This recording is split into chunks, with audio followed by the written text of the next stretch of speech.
문 전 대통령 사위 월급은 이상직이 주고 생활비는 국민이 냈죠.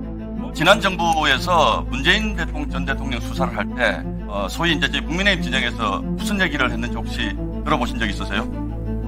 저는 잘 알죠. 어떤 얘기가 있었냐면 윤석열 대통령이 문재인 대통령으로부터 검찰총장이 되었기 때문에 문재인 전 대통령 수사에 굉장히 미온적이다라는 불만이 굉장히 많았습니다.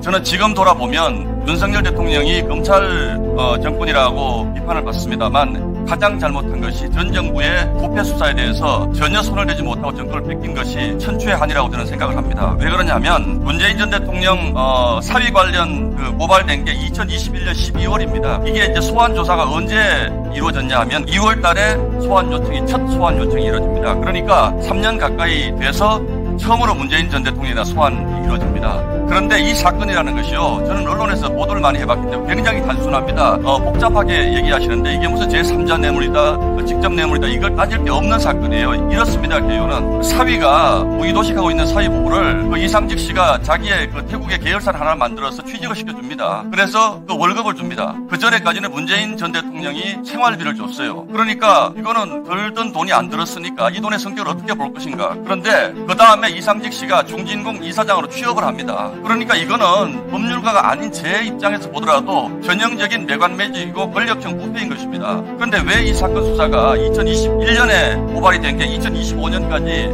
소환조차 하지 않았고 그 다음에 수차례 소환을 했는데 문재인 대통령이 출석에 불응합니다. 그리고 서면 진술서를 보냈는데 서면 진술서에서도 답하지 않고 어떻게 얘기를 하냐면 터무니없고 황당한 보복성 기소라고 비난을 합니다. 그리고 이 재판이 지금 서울중앙으로 올라와서 재판을 진행 중인데 문재인 전 대통령은 이걸 정치재판이라고 그래가지고 국민참여재판을 요구합니다. 그리고 심지어는 내가 재판받으러 다니기 어려우니까 양산, 그러니까 부산인지 어딘지 모르겠는데 내 주거지 쪽으로 법원을 관할본을 옮겨달라고 요구를 합니다. 이런 전 대통령이 있을 수 있습니까? 이진숙 전 위원장은 자기 측에서 해직되자마자 하루 만에 수갑 채워서 잡아간 것이 대한민국 사법기관입니다. 문재인 대통령은 이거 정치재판이고 정치기소다.